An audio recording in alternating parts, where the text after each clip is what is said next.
खेड तालुक्याच्या गावागावात दिवंगत उपमुख्यमंत्री अजित पवार यांना श्रद्धांजली। निवडणूक लढवणाऱ्या उमेदवारांकडून श्रद्धांजली सभेच्या आडून प्रचाराचा तीर।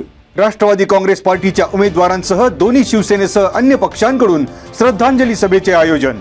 जिल्हा परिषद पंचायत समितीच्या निवडणूक प्रचारातून स्पीकरद्वारे होणाऱ्या प्रचारावर बहुतेकांनी घातले निर्बंध।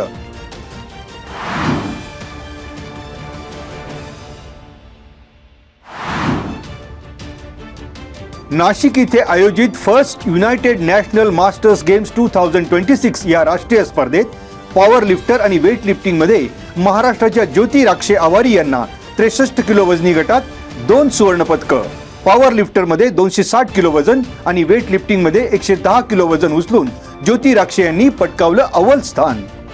राष्ट्रीय स्पर्धेत 2 सुवर्ण पदकांना गवसणी घालत ज्योती राक्षे यांची थायलंड येथे होणाऱ्या आंतरराष्ट्रीय स्पर्धेसाठी निवड। राष्ट्रीय स्पर्धेत सुवर्ण पदक पटकावणाऱ्या ज्योती राक्षे यांना नितीन म्हाळसकर आणि विकास वाघमारे यांनी केले मार्गदर्शन।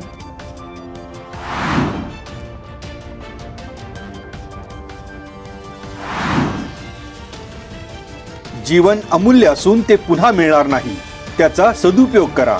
आपला जन्म कशासाठी झाला त्यामागचा उद्देश समजून घेऊन जीवनातला आनंद शोधण्याचा प्रयत्न करा।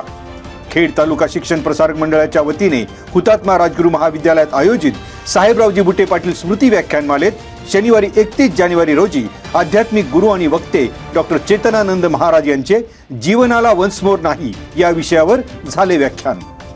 यावेळी संस्था अध्यक्ष ॲडव्होकेट देवेंद्र बुटे पाटील, संचालक बाळासाहेब सांडगोर, हिरामण सातकर, व्याख्यानमाला समिती अध्यक्ष ॲडव्होकेट राजमाला बुटे पाटील आदींची उपस्थिती।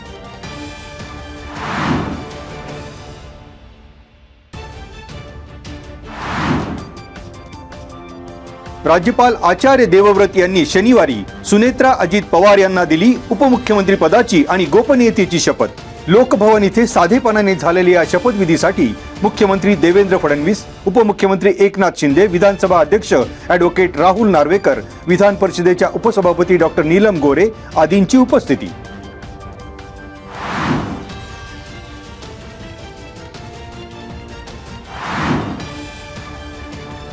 भारत पर्व महोत्सवाद्वारे राज्यातील पर्यटन आणि समृद्ध परंपरा जागतिक स्तरावर पोहोचवण्याचा प्रयत्न यशस्वी झाल्याचे पर्यटन मंत्री शंभूराज देसाई यांनी केलं स्पष्ट।